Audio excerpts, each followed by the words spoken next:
Today's episode of Off the Timeline is titled, What If Boston College Started the Realignment That Saved the Northeast? In the spring of 1991, a headline crossed the desk of college football administrators that barely made the front page. It didn't involve Miami. It did not involve Notre Dame. It didn't involve the SEC or the Big Ten. It said, Boston College, Virginia Tech, among Eastern schools exploring football first conference model. At the time, it sounded harmless, exploratory, almost boring. But that headline marked the moment the Northeast stopped waiting to be saved and quietly rewrote the future of college football. This is an alternate history, but it's one that follows pressure, incentives, and institutional fear to their most logical conclusion.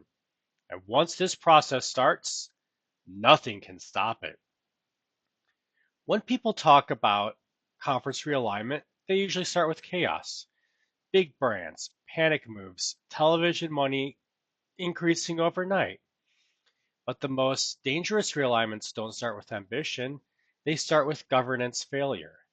In the early 1990s, the Big East tried to be two things at once: a basketball superpower and a football conference by obligation. That contradiction didn't catch up to them immediately, it rotted quietly. And in this alternate history, one school realizes that waiting is the most dangerous move of all. Not Miami, not Notre Dame, not Penn State, Boston College.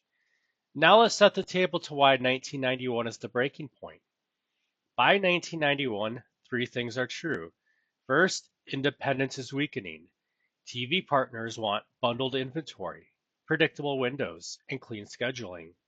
Second, football is now the revenue driver, whether a conference is admitted or not. And third, the Big East governance structure gives basketball schools effective veto power over football priorities. Here's the key realization: this is not a talent problem. This is not a competitiveness problem. This is a design problem. Boston College looks at the math and understands something uncomfortable.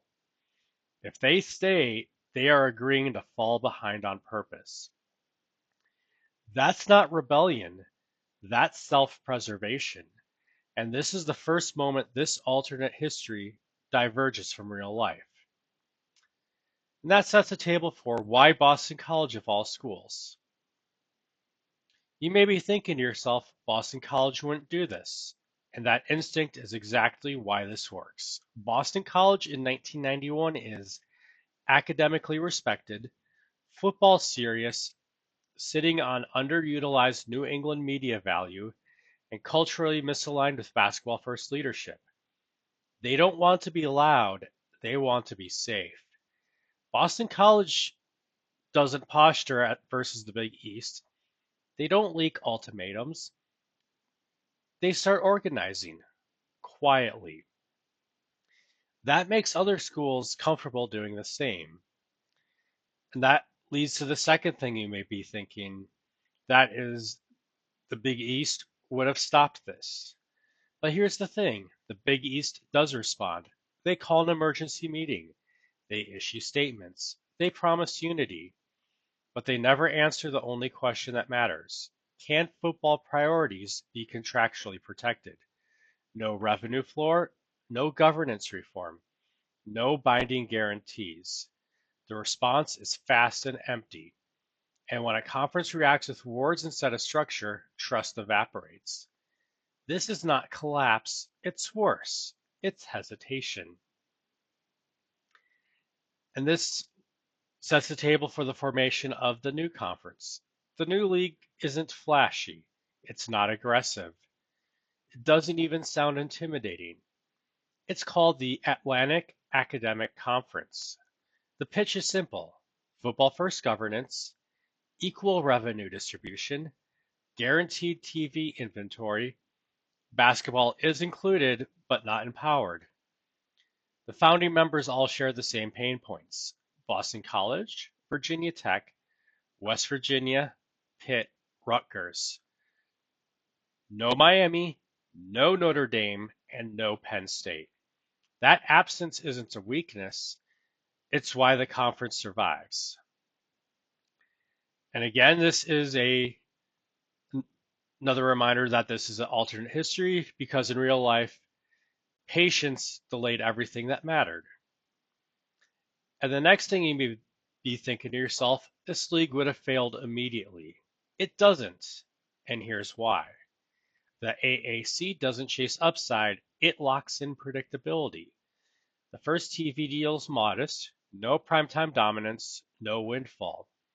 But every game is easy to find, every week matters, every school knows where it stands. By November 1992, administrators stopped asking, will this work, and start asking, how long can this hold? That's the most dangerous phase of any new system. And this sets the table to Syracuse blinking and regretting it. Syracuse nearly joins, they debate it seriously, and then they decide if this works, we can always move later. That logic feels safe. It feels rational. It's very catastrophic because by the time success is obvious, leverage is gone. And the one thing that makes this an alternate history diverging from real life is in real life hesitation defined the Northeast for decades.